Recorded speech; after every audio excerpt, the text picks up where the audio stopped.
नमस्कार। यूट्यूब के विश्व भारती चैनल में क्लास 10th के बच्चों का हार्दिक स्वागत है।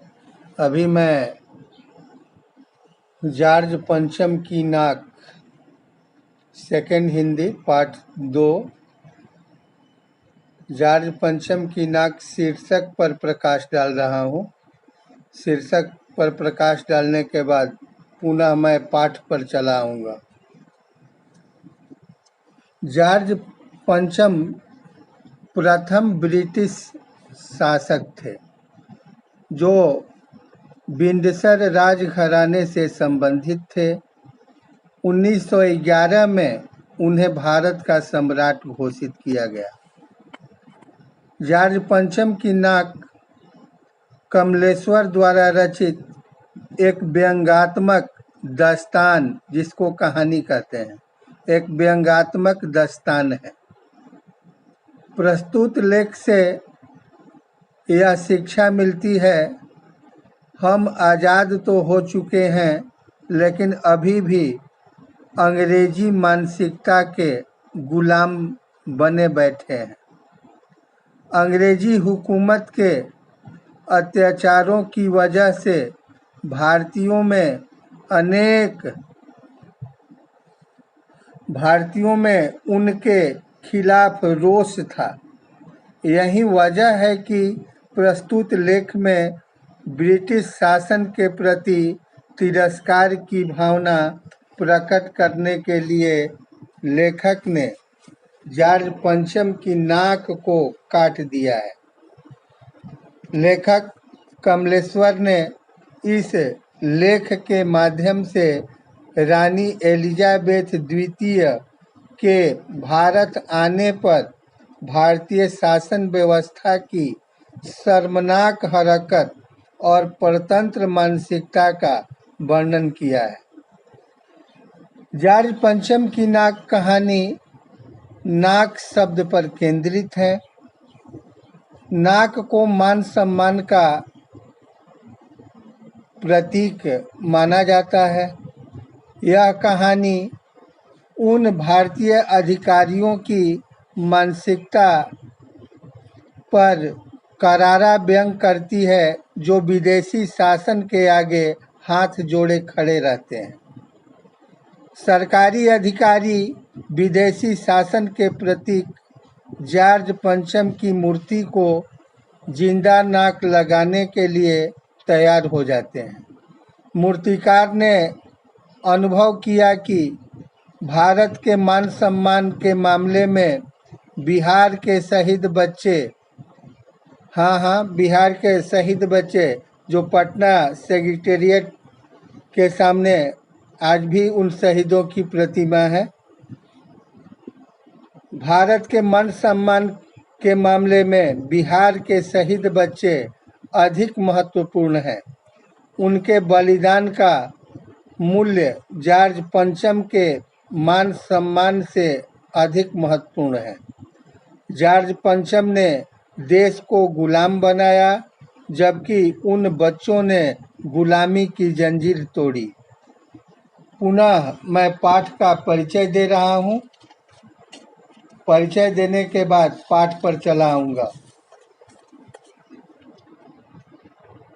जॉर्ज पंचम की नाक पाठ परिचय। नाक जो कि इज्जत का प्रतीक मानी जाती है। इस संदर्भ के माध्यम से लेखक ने व्यंग करते हुए सत्ता एवं सत्ता से जुड़े सभी लोगों की मानसिकता को प्रदर्शित किया है, जो अंग्रेजी हुकूमत को कायम रखने के लिए भारतीय नेताओं की नाक काटने को तैयार हो जाते हैं। लेखक ने इस रचना के माध्यम से बताया है कि रानी का भारत आगमन महत्वपूर्ण विषय है, जिसके लिए जॉर्ज पंचम की नाक मूर्ति पर होना अनिवार्य है, क्योंकि वह रानी के आत्मसम्मान के लिए अनिवार्य है। इसके साथ यह रचना पत्रकारिता जगत के लोगों पर भी व्यंग करती है एवं सफल पत्रकार की सार्थकता को भी उजागर करती है। इसमें सरकारी तंत्र का लोगों द्वारा रानी के सम्मान में की गई तैयारियों का वर्णन किया गया है। अब मैं पाठ पर चला आ रहा हूँ। पाठ को मैं अपने अनुसार सिलेक्ट किया हूँ।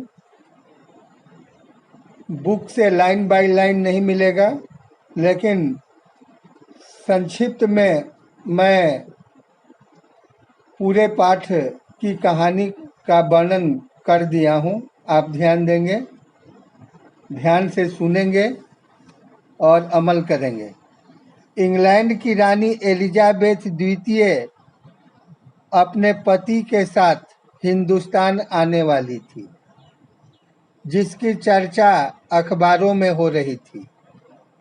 उनका सेक्रेटरी और जासूस उनसे पहले इस महाद्वीप का तूफानी दौरा करने वाले थे।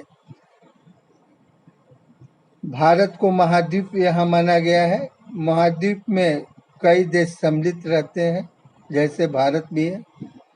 इंग्लैंड के अखबारों की कर्तनें हिंदुस्तानी अखबारों में हर दूसरे दिन चिपकी नजर आती थी, जिसमें रानी एलिजाबेथ एवं उनसे जुड़े लोगों के समाचार छपते। इस प्रकार की खबरों से भारत की राजधानी में तहलका मचा हुआ था, जिसके बावर्ची कहते हैं रसोइया को, पहले महायुद्ध में जान हथेली पर लेकर लड़ चुके हैं। उनकी शान शौकत में क्या कहने, और वहीं रानी दिल्ली आ रही है, उसका स्वागत भी जोरदार होना चाहिए। नई दिल्ली में जॉर्ज पंचम की नाक को लेकर ये गंभीर समस्या बनी हुई है। नई दिल्ली में एक बड़ी मुश्किल जो सामने आ रही थी, वह थी जॉर्ज पंचम की नाक। किसी समय इस नाक के लिए बड़े तहलके मचे थे। अखबारों के पन्ने रंग गए थे। राजनीतिक पार्टियां इस बात पर बहस कर रही थी कि जॉर्ज पंचम की नाक रहने दी जाए या हटा दी जाए। राजनीतिक जितनी पार्टियां थी, सबका विचार एक नहीं था। उसमें कुछ लोग कहते थे कि जॉर्ज पंचम की नाक को हटा दी जाए, क्योंकि जो दूसरे की नाक का इज्जत नहीं करता है, उसकी नाक हटा देनी चाहिए। जो भारत को गुलाम बना कर रखा है, ऐसे व्यक्तियों की नाक रखने से क्या फायदा। लेकिन जो सत्ताधारी लोग थे, वे चाहते थे कि आज भी अंग्रेजी हुकूमत कायम रहे, जॉर्ज पंचम की नाक बनी रहे। इसको लेकर राजनीतिक पार्टियों में नोक-झोंक चल रहा था। इस बात पर बहस कर रही थी कौन? राजनीतिक पार्टियां, कि नाक को रहने दी जाए या हटा दी जाए। कुछ पक्ष में थे तो कुछ विरोध कर रहे थे। आंदोलन चल रहा था। जॉर्ज पंचम की नाक के लिए हथियारबंद पहरेदार तैनात कर दिए गए थे। हथियारबंद मतलब हाथ में जो बंदूक राइफल लेकर जो सैनिक अपने कर्तव्य का निर्वाह करते हुए ड्यूटी करते हैं, उनकी ही चर्चा है। हथियारबंद पहरेदार गार्ड तैयार कर दिए गए थे। किंतु एक दिन इंडिया गेट के सामने वाली जॉर्ज पंचम की लाट यहाँ पर आया है मूर्ति के लिए। जॉर्ज पंचम की लाट की नाक एकाएक गायब हो गई। बावजूद इसके कि हथियारबंद पहरेदार अपनी जगह तैनात थे और गश्त लगती रही, फिर भी लाट की, फिर भी मूर्ति की नाक चली गई। रानी के आने की बात सुनकर नाक की समस्या बढ़ गई। नाक की समस्या बढ़ गई। देश के शुभचिंतकों की एक बैठक हुई जिसमें हर व्यक्ति इस बात पर सहमत था कि अगर यह नाक नहीं रही तो हमारी भी नाक नहीं रह जाएगी। इसलिए एक मूर्तिकार को फौरन दिल्ली बुलाकर मूर्ति की नाक लगाने का आदेश दिया गया। मूर्तिकार ने जवाब दिया कि नाक तो लग जाएगी, किंतु मुझे इस लाट के निर्माण का समय और जिस स्थान से यह पत्थर लाया गया उसका पता चलना चाहिए। एक क्लर्क को इसकी पूरी छानबीन करने का काम सौंपा गया। क्लर्क ने बताया कि फाइलों में कुछ भी नहीं है। एक विशेष कमेटी का गठन हुआ, किस लिए? नाक जॉर्ज पंचम की नाक लगाने के लिए। नाक लगाने के लिए एक कमेटी बनाई गई और उसे काम सौंपा गया कि किसी भी कीमत पर नाक लगनी चाहिए। मूर्तिकार को फिर बुलाया गया। उसने कहा कि पत्थर की किस्म का पता नहीं चला तो कोई बात नहीं, मैं हिंदुस्तान के हर पहाड़ पर जाकर ऐसा ही पत्थर खोज कर लाऊंगा। मूर्तिकार ने हिंदुस्तान के पहाड़ी प्रदेशों और पत्थरों की खानों के दौरे किए, किंतु असफल रहा। मूर्तिकार भारत के प्रत्येक पर्वतों पर, प्रत्येक खानों में घुसकर देखा, लेकिन कहीं भी पत्थर नहीं मिला। जिस पत्थर से जॉर्ज पंचम की नाक बनी थी, वो पत्थर हिंदुस्तान में कहीं नहीं मिला। उसने बताया कि इस किस्म का पत्थर कहीं नहीं मिला। यह पत्थर विदेशी है। सभापति ने कहा कि विदेशों की सारी चीजें हम अपना चुके हैं। दिल, दिमाग, तौर तरीके, रहन सहन। जब हिंदुस्तान में बाल डांस मिल जाता है तो पत्थर क्यों नहीं मिल सकता? मूर्तिकार ने इसका हल निकालते हुए कहा कि यदि यह बात अखबार वालों तक न पहुंचे तो मैं बताना चाहूँगा कि हमारे देश में अपने नेताओं की मूर्तियां भी है। यदि आप लोग ठीक समझे तो जिस मूर्ति की नाक इस लाट पर ठीक बैठे उसे लगा दिया जाए। सभी को लगा कि समस्या का असली हल मिल गया। मूर्तिकार फिर देश दौरे पर निकल पड़ा। उसने पूरे भारत का भ्रमण करके दादा भाई नौरोजी, गोपाल कृष्ण गोखले, बाल गंगाधर तिलक, शिवाजी, महात्मा गांधी, सरदार वल्लभ भाई पटेल, गुरुदेव रविंद्रनाथ, सुभाष चंद्र बोस, राजा राम मोहन राय, चंद्रशेखर आजाद, मोतीलाल नेहरू, मदन मोहन मालवीय, लाला लाजपत राय, भगत सिंह आदि की लाटों को देखा। लाटों मतलब मूर्तियों को देखा। ये सब मूर्तियां जगह जगह पर भारत में लगी हुई थी स्मारक लगे हुए थे सभी नेताओं के। मूर्तिकार ने सबके पास जाकर नाकों का अवलोकन किया, किंतु वे सब उससे बड़ी थी। कौन बड़ी थी? भारत में जितनी मूर्तियां थी उस उन मूर्तियों की नाक जॉर्ज पंचम की नाक से बड़ी थी। मूर्तिकार ने बिहार सेक्रेटेरिएट के सामने सन 42 में शहीद होने वाले बच्चों की मूर्तियों की नाक भी देखी, किंतु वे भी उससे बड़ी थी।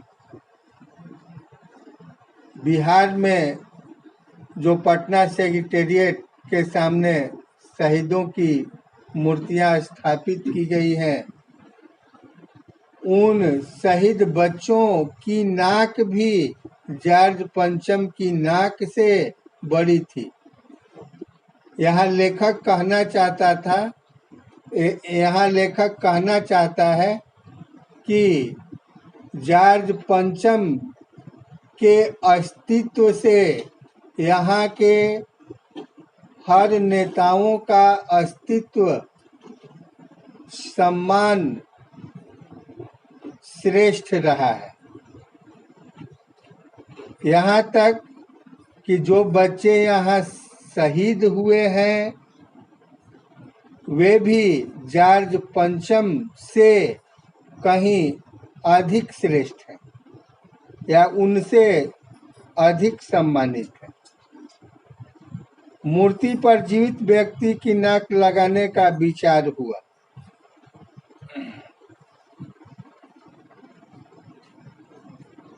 अंत में मूर्तिकार ने कहा कि अभी हिंदुस्तान की आबादी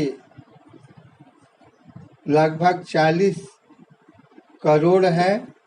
इन 40 करोड़ लोगों में देखा जाए जाकर, यदि जॉर्ज पंचम की नाक से उनकी नाक मिलती हो तो उनकी नाक काट करके जॉर्ज पंचम की स्मारक में, जॉर्ज पंचम की मूर्ति में लगा दी जाए।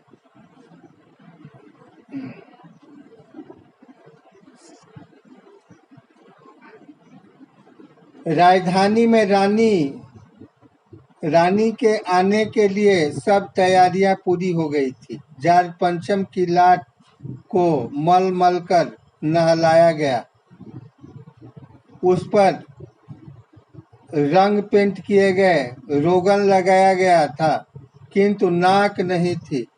अचानक ये रोगन है मूर्तियों को एक तरह से पॉलिश करने का, पेंट करने का एक अलग स्मारक की पॉलिश आती है जिनको रोगन बोलते हैं, किंतु नाक नहीं थी। अचानक मूर्ति ने एक हैरत अंगेज विचार व्यक्त किया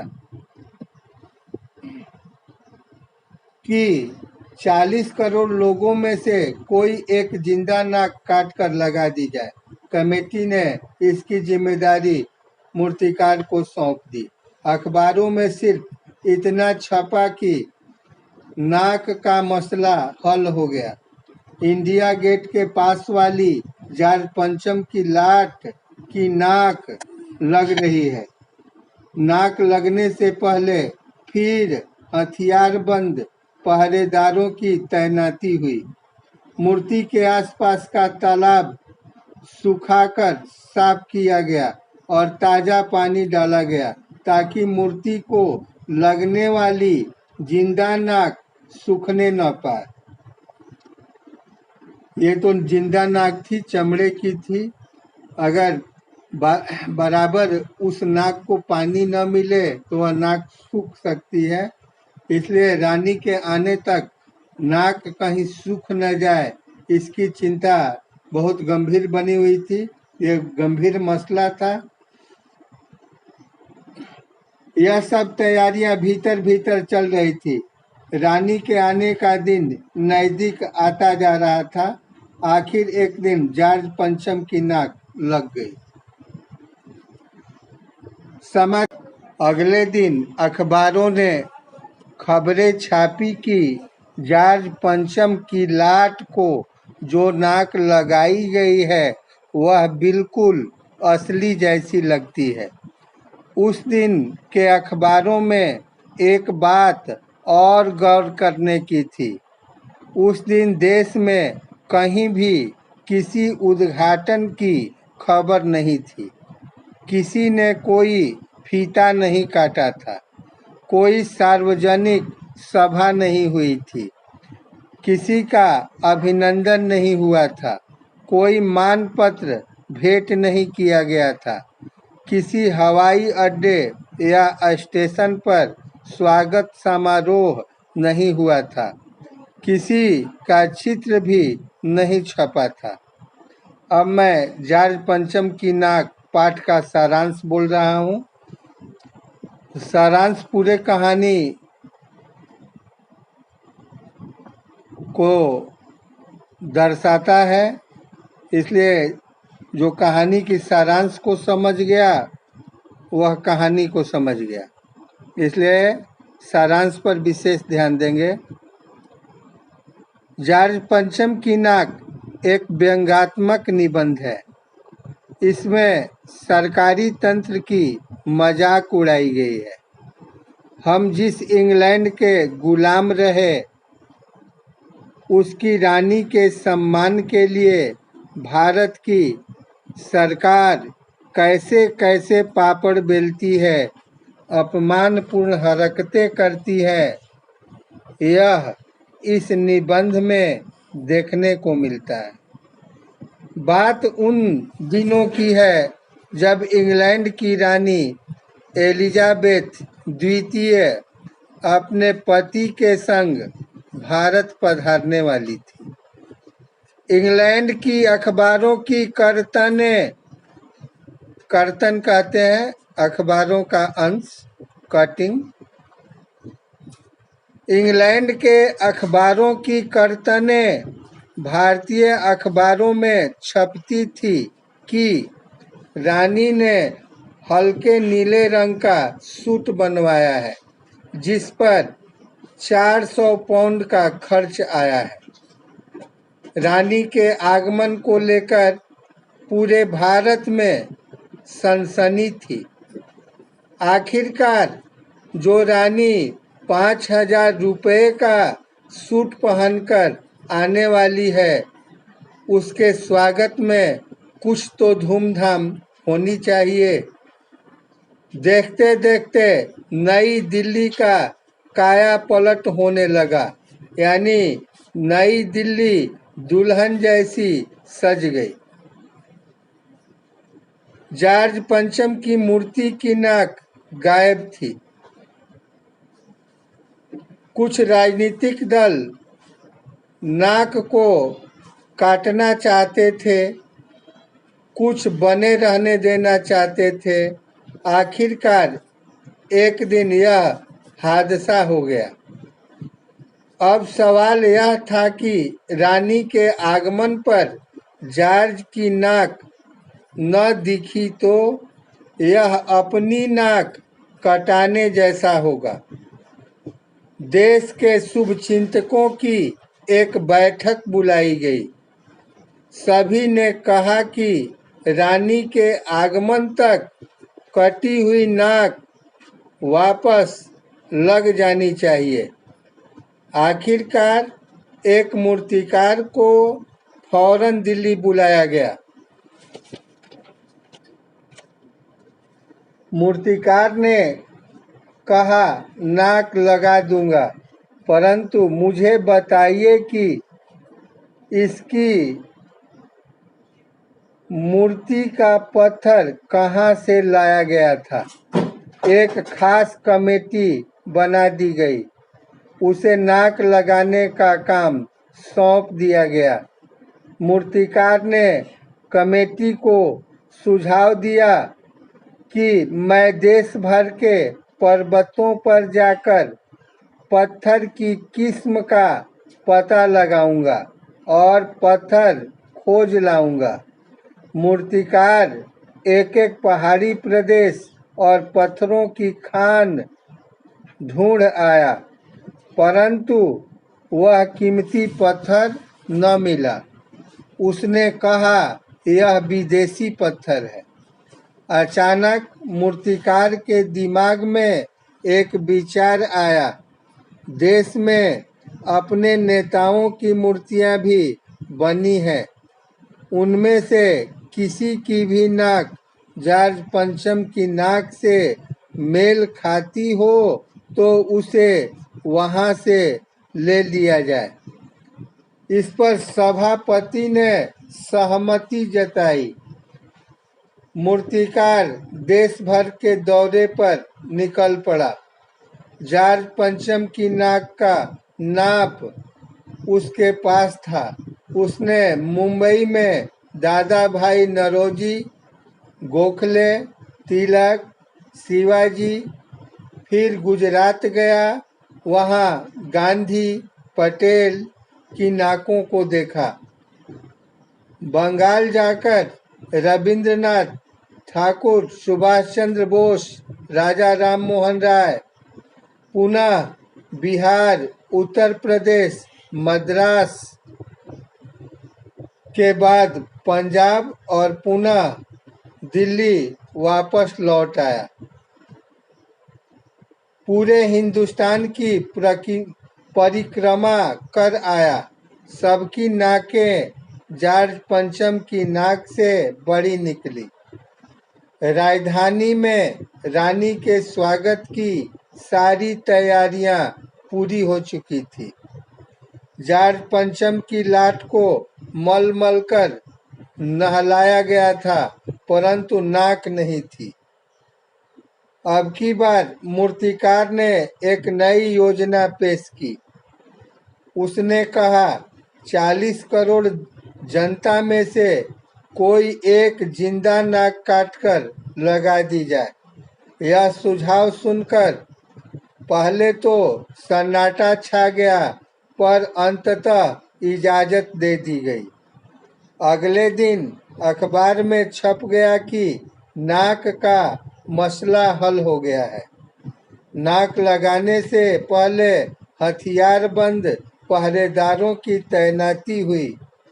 मूर्ति के आसपास का तालाब साफ किया गया और ताजा पानी डाला गया ताकि जिंदा नाक सूखने न पाए।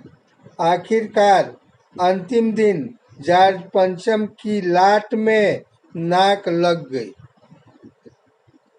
अब इस पाठ के प्रश्नोत्तर पर ध्यान देंगे। जॉर्ज पंचम की नाक, पाठ के प्रश्नोत्तर। पहला प्रश्न है,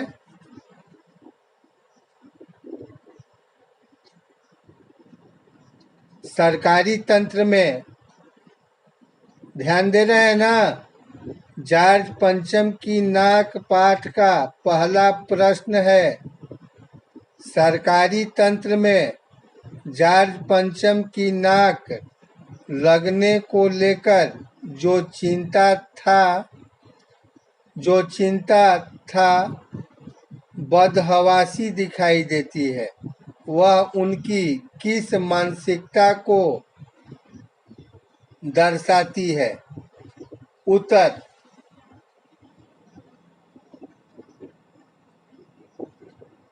पहला प्रश्न का उत्तर इस प्रकार है, सरकारी तंत्र में जॉर्ज पंचम की नाक लगाने को लेकर जो चिंता और बदहवासी दिखाई देती है,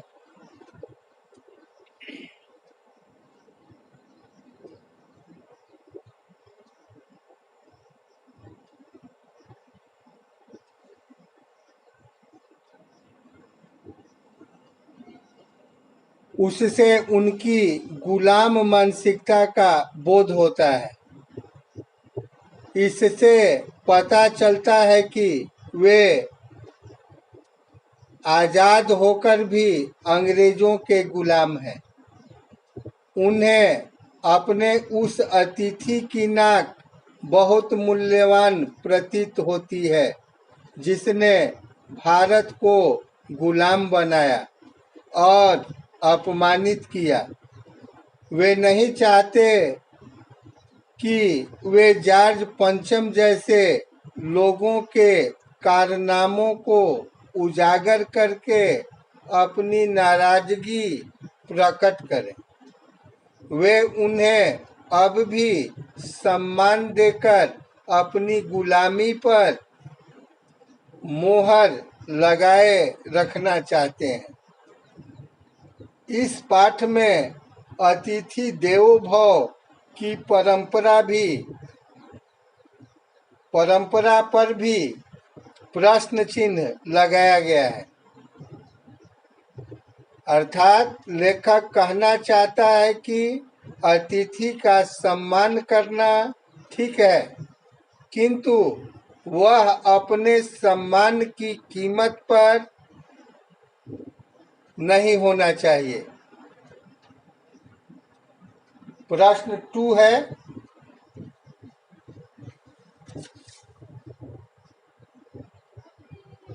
रानी एलिजाबेथ के दर्जी की परेशानी का क्या कारण था? उसकी परेशानी को आप किस तरह तर्क संगत ठहराएंगे? दूसरा प्रश्न है, ध्यान देंगे,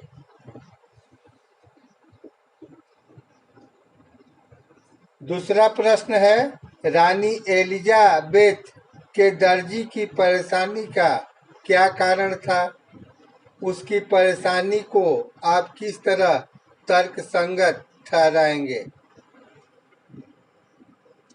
रानी एलिजाबेथ के दर्जी की परेशानी का कारण यह था कि जब रानी हिंदुस्तान, पाकिस्तान और नेपाल के दौरे पर जाएगी तो उस समय वह क्या पहनेगी? उसकी परेशानी को इस आधार पर तर्क संगत ठहराया जा सकता है कि प्रत्येक व्यक्ति अपने कार्य की प्रशंसा चाहता है। वह चाहता है कि उसके कार्य को लोग देखें और सराहें। यदि उसके कार्य की भारतीय उपमहाद्वीप में सराहा जाएगा तो राज परिवार में उसकी प्रतिष्ठा बढ़ेगी और उसके वेतन में भी वृद्धि होगी। रानी की वेशभूषा से व्यक्तित्व प्रभावित होगा, जिससे रानी के साथ साथ दर्जी को भी प्रसिद्धि मिलेगी एवं दर्जी को शाही दर्जा भी मिलेगा। इसलिए दर्जी रानी के लिए अति सुंदर वस्त्र तैयार करने के उद्देश्य से चिंतित था। अब छठा प्रश्न है, सिलेक्टेड प्रश्नों को मैं लिया हूँ। पहला दूसरा प्रश्न का आंसर बोल चुका हूँ। अब छठा प्रश्न को मैं बोल रहा हूँ, पुनः उसका उत्तर बोलूँगा। छठा प्रश्न है, प्रस्तुत कहानी में जगह जगह कुछ ऐसे कथन आए हैं जो मौजूदा व्यवस्था पर करारी चोट करते हैं। उदाहरण के लिए, फाइलें सब कुछ हजम कर चुकी है। सब हुक्कामों ने एक दूसरे की तरफ ताका। पाठ में आए ऐसे अन्य कथन छांट कर लिखिए। उत्तर इस प्रकार है, मौजूदा व्यवस्था पर चोट करने वाले पाठ में आए ऐसे अन्य कथन निम्नलिखित हैं। पहला पॉइंट है, पहला मुख्य बिंदु है, शंख इंग्लैंड में बज रहा था, गूंज हिंदुस्तान में आ रही थी। दूसरा मुख्य बिंदु है, गश्त चलती रही और लाट की नाक चली गई। तीसरा है, पुरातत्व विभाग की फाइलों के पेट चीरे गए पर कुछ भी पता नहीं चला। अगला पॉइंट है, हिंदुस्तान में बाल डांस तक मिल जाता है, तो पत्थर क्यों नहीं मिल सकता। अगला पॉइंट है, मेरी राय है कि 40 करोड़ में से कोई एक जिंदा नाक काटकर लगा दी जाए। अगला पॉइंट है, सभी सहमत थे कि अगर यह नाक नहीं है तो हमारी भी नाक नहीं रह जाएगी। 7वां प्रश्न को देखें। प्रश्न है, नाक मान सम्मान और प्रतिष्ठा का द्योतक है। यह बात पूरी व्यंग रचना में किस तरह उभर कर आई है। इस पाठ में नाक मान सम्मान और प्रतिष्ठा की परिचायक है। जॉर्ज पंचम भारत पर विदेशी शासन के प्रतीक हैं। उनकी कटी हुई नाक उनके अपमान की प्रतीक है। इसका अर्थ है कि आजाद भारत में जॉर्ज पंचम की नीतियों को भारत विरोधी मानकर अस्वीकार कर दिया गया। रानी एलिजाबेथ के आगमन से सभी सरकारी अधिकारी अंग्रेजी शासन के विरुद्ध अपनी नाराजगी व्यक्त करने के बजाय उनकी आराधना में जुट गए। जॉर्ज पंचम का भारत की धरती से कोई अनुराग नहीं था। उनकी आस्था पूरी तरह विदेशी थी। उनकी मूर्ति का पत्थर तक विदेशी था। उनका मान सम्मान किसी भारतीय नेता या बलिदानी बच्चों से अधिक नहीं था। उनकी नाक भारतीय स्वतंत्रता सेनानियों की नाक से छोटी थी।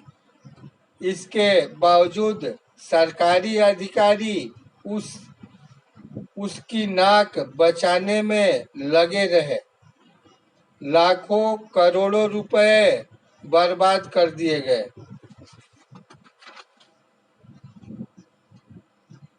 प्रश्न 8 है, जॉर्ज पंचम की लाट पर किसी भी भारतीय नेता, यहाँ तक कि भारतीय बच्चे की नाक फिट न होने की बात से लेखक किस ओर संकेत करना चाहता है। उत्तर, जॉर्ज पंचम की नाक सभी भारतीय नेताओं और बलिदानी बच्चों से छोटी थी। यह बताना लेखक का लक्ष्य था। भारत में आजादी के लिए लड़ने वाले बलिदानी बच्चों का मान सम्मान जॉर्ज पंचम से भी अधिक था।